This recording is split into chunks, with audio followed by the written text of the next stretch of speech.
ये मुसलमानों को गाली दे रहा था। जैसे खालिद बिन वलीद रज़ियल्लाहु तआला अन्हु की बरकत से मैं मारा है। मैं फिर कहता हूँ कि कोई मुस्लिम विरोधी अभियान ऐसा चल रहा है और इसमें सरकार भी और सरकार के इदारे भी सारे मुलव्विस हैं, पुलिस भी मुलव्विस है। ये सारी चीज झूठ पर मबनी है, पूरी तरह से झूठा प्रोपेगेंडा होता है कि इस लड़के का ताल्लुक फलां जगह से है और ये आतंकवादी है और पाकिस्तान से है। यानी मुसलमानों के खिलाफ नफरत फैलाने का एक अभियान जो आरएसएस का चल रहा है और ये क्या नाम कतई तौर पर जुल्म और ज़्यादती है मुसलमानों के साथ। नमस्कार, टाइम्स नाउ नव भारत पर देश के सबसे पसंदीदा डिबेट शो राष्ट्रवाद में आपका स्वागत है। आपके साथ मैं हूं राकेश पांडे।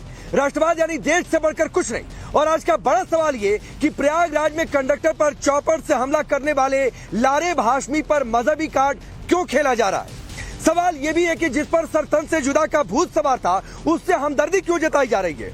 और सवाल ये भी है कि जो लोग लारेब हाशमी को लेकर मुसलमानों को टारगेट बनाने की बात कर रहे हैं उन्हें लारेब का मजहब दिखाई देता है, लेकिन वो लारेब जो इंसानियत को कत्ल कर रहा था, कत्ल करने के लिए उतारू था, वो क्यों नहीं दिखाई देता। लारेब हाशमी फिलहाल 14 दिन की जुडिशियल कस्टडी में है। पुलिस लगातार इस पूरे मामले की जांच कर रही है। लारेब के घर से बरामद डायरी, लैपटॉप और मोबाइल को जांच टीम खंगाल रही है और उसके आतंकी कनेक्शन की जांच भी जारी है। लेकिन इस बीच मुस्लिम लीग खुलकर आरोपी लारेब हाशमी के समर्थन में आ चुका है। मौलाना कौसर हयात खान लारेब हाशमी के खिलाफ हो रही जांच पर ही सवाल उठाने लगे हैं। कह रहे हैं मुसलमानों को टारगेट किया जा रहा है। मौलाना आरोप लगा रहे हैं कि पढ़े लिखे मुसलमानों को टारगेट बनाने की इस देश में साजिश की जा रही है। मौलाना सरकारी एजेंसियों पर सवाल खड़े कर रहे हैं। तो सवाल तो पूछा जाएगा कि मौलाना साहब आपको सरकार पर भरोसा नहीं, सरकारी एजेंसियों पर भरोसा नहीं, तो भरोसा आखिर किस पर है। मौलाना कौसर हयात खान लारेब के कनेक्शन को लेकर जो भी बातें सामने आ रही हैं, जो भी फाइंडिंग सामने आ रही हैं, उसे झूठा बता रहे हैं। सुनिए।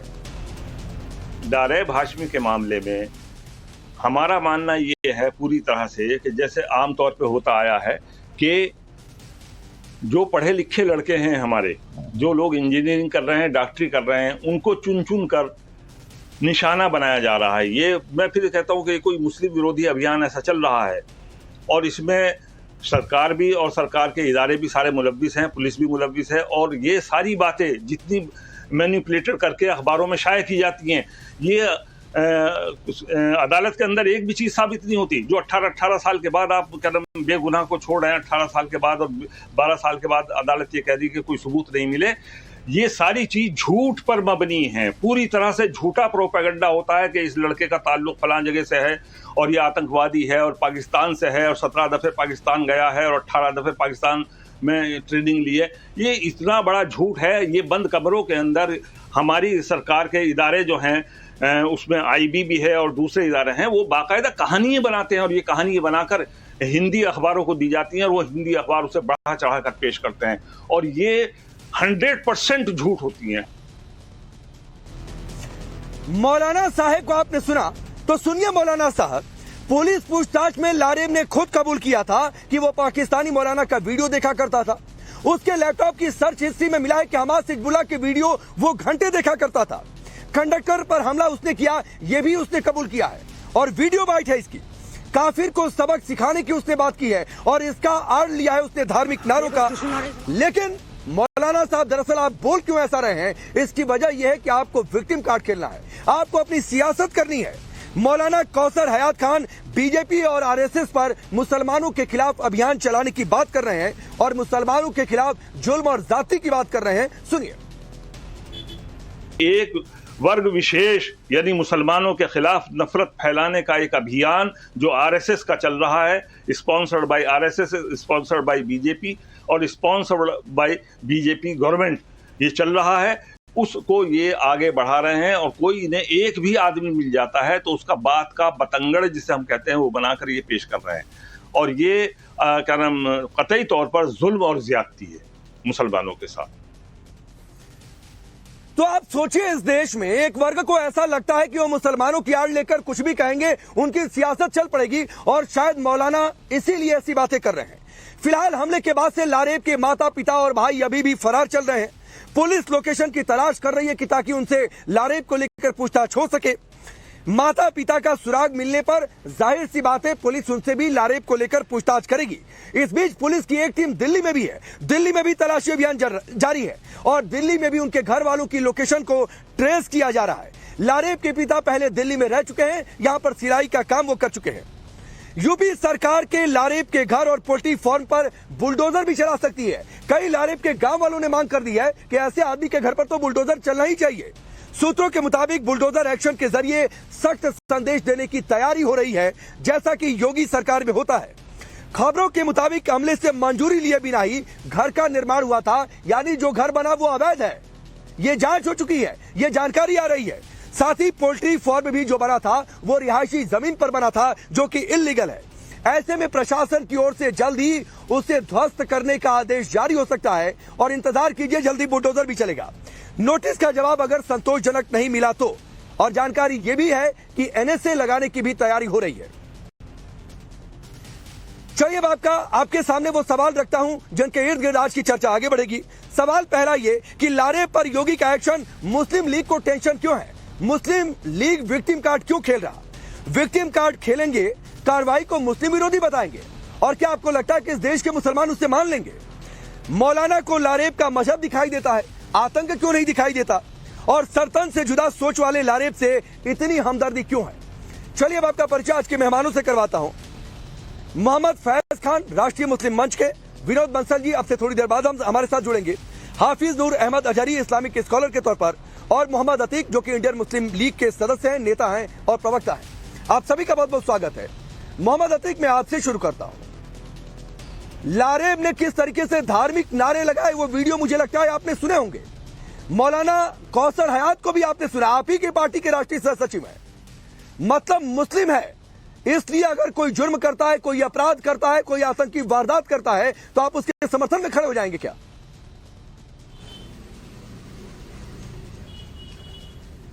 राकेश जी, जो आपने जितनी बातें कही हैं वो मैं सब सुन रहा हूं, मैं देख रहा हूं कि कौसर हयात साहब ने ये कहा, वो कहा, वो कहा, लेकिन कौसर हयात साहब ने एक बात छोड़ दी।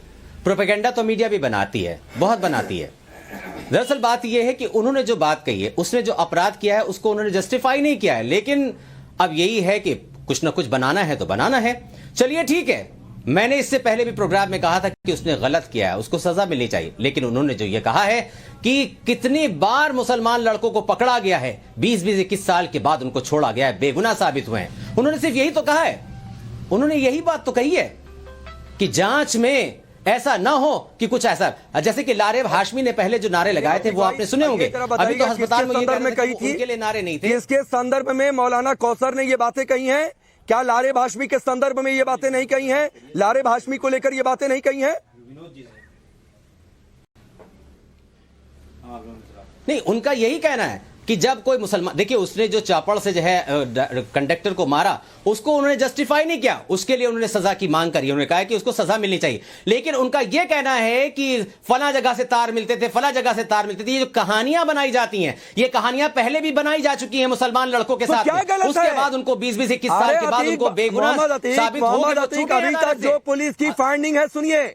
हमाद हिजबुल्लाह के वीडियो देखा करता था, उसने खुद कहा कि वो तहरीके, जो पाकिस्तान की पार्टी है, जो तहरीके लब्बैक है, जो कि खुद पाकिस्तान में प्रतिबंधित है इस दौरान, उसके संस्थापक रिजवी के वीडियो देखा करता था, 4-4 घंटे तक वीडियो देखा करता था। आप कह रहे हैं कुछ नहीं है, आपके हिसाब से वो मासूम है। लारेब हाशमी ने कुछ नहीं किया।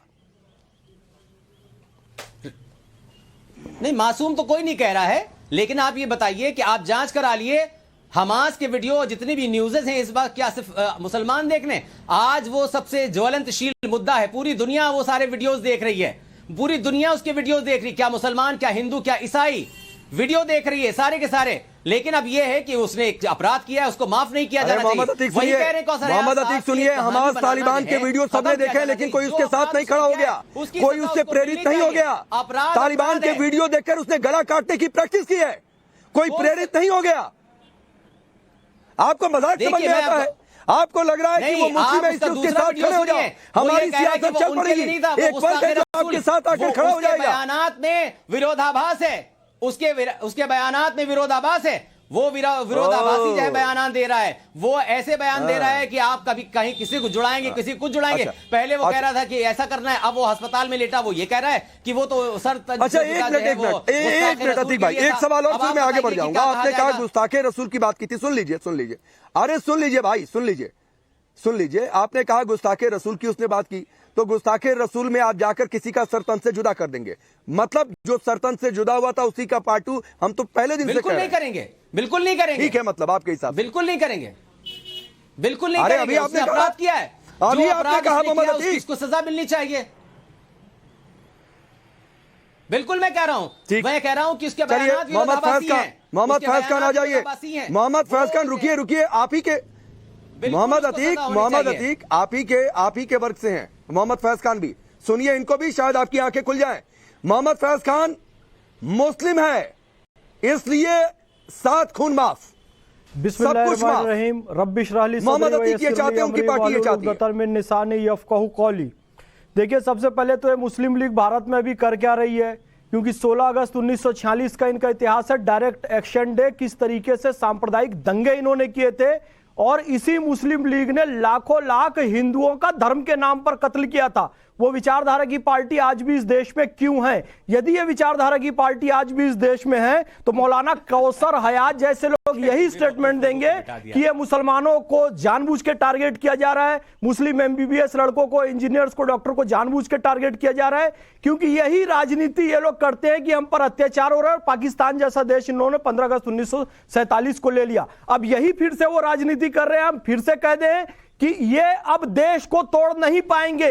हम जैसे राष्ट्रवादी मुसलमान हैं जो ये तुष्टीकरण की राजनीति खत्म करेंगे कि मुसलमानों पर अत्याचार होता है। जिस देश में सबसे ज्यादा मस्जिदें हैं, जिस देश में सबसे ज्यादा मुसलमान रहते हैं, जिस देश से पैगंबर हजरत मोहम्मद सल्लल्लाहु अलैहि वसल्लम को सुकून की ठंडी हवा आई, उस देश पर, उस देश के प्रशासन पर ये आरोप लगाना कि मुसलमान सुरक्षित नहीं है, ये सबसे बड़ा इस्लाम द्रोही काम भी है, देशद्रोही काम भी है, संविधान विरोधी काम भी है। शर्म आनी चाहिए। इस भारत देश ने आपको इतनी अच्छी व्यवस्था दी, आप यहाँ पर सुरक्षित रह रहे हैं और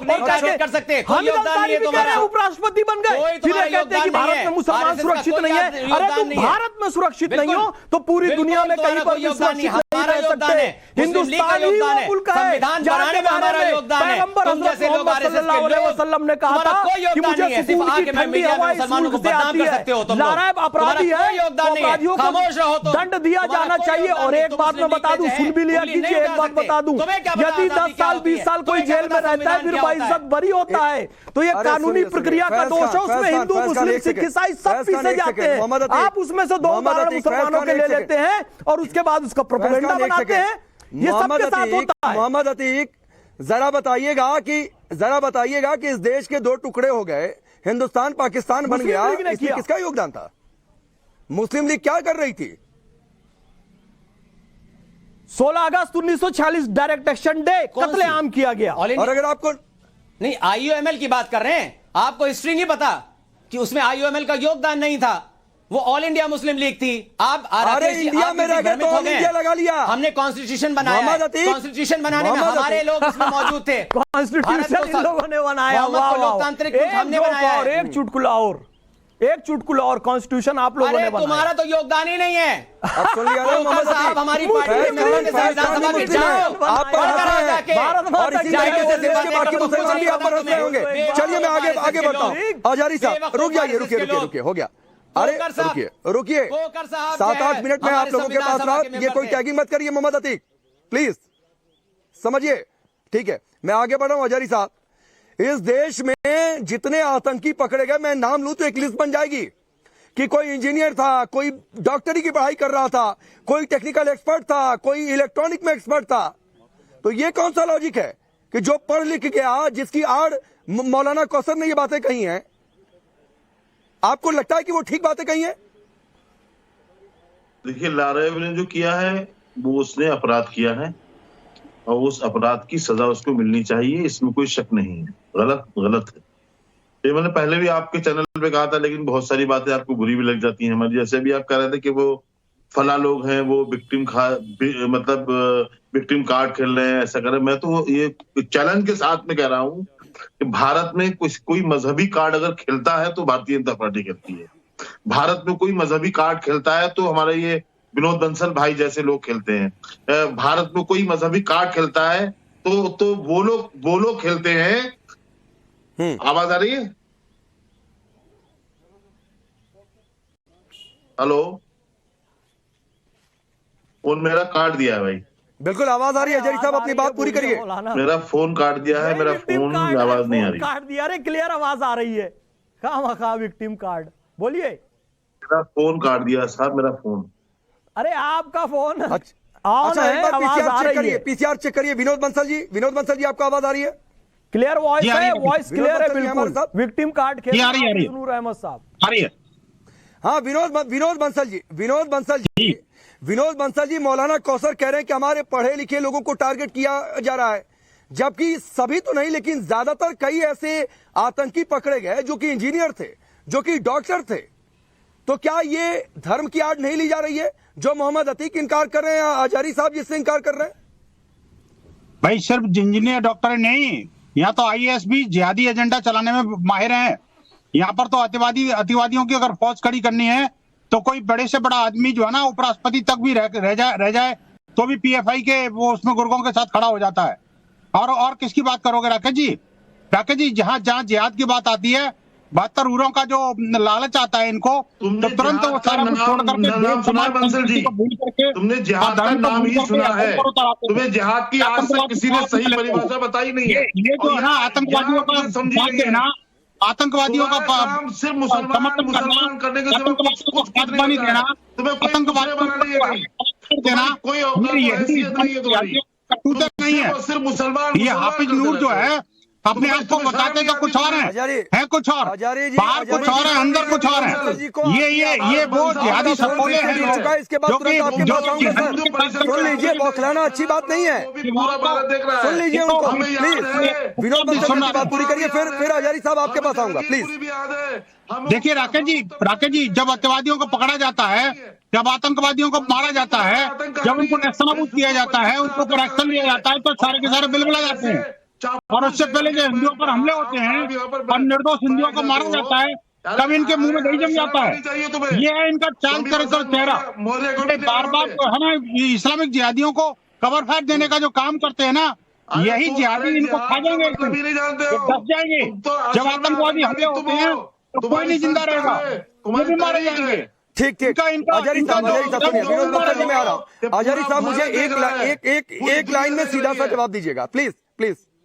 सुनिए विनोद बंसल जी में आ रहा हूँ, 1 मिनट समय दीजिए। आजारी साहब एक लाइन में जवाब दीजिएगा, मौलाना कौसर ने जो भी बातें कही, क्या वो कवर फायर हैं या नहीं है आपकी नजर में?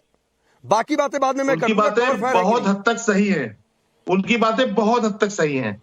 उन्होंने जो बातें की हैं वो अब मैंने ये खुद महसूस किया है कि आप लोग चैनल पर बैठ करके जिन्हें आतंकवादी कहते रहते हो, वो 20 साल 15 साल 25 साल के बाद जो जेलों से छूट करके आए हैं, उनकी जो जवानियां बर्बाद हुई है, उनका जो परिवार बर्बाद हुआ है, तो उसकी जिम्मेदारी आपने कभी नहीं ली। सारे लड़कों के साथ ऐसा होता है, उसमें केवल मुस्लिम को उठाकर उसमें खेलना गलत है।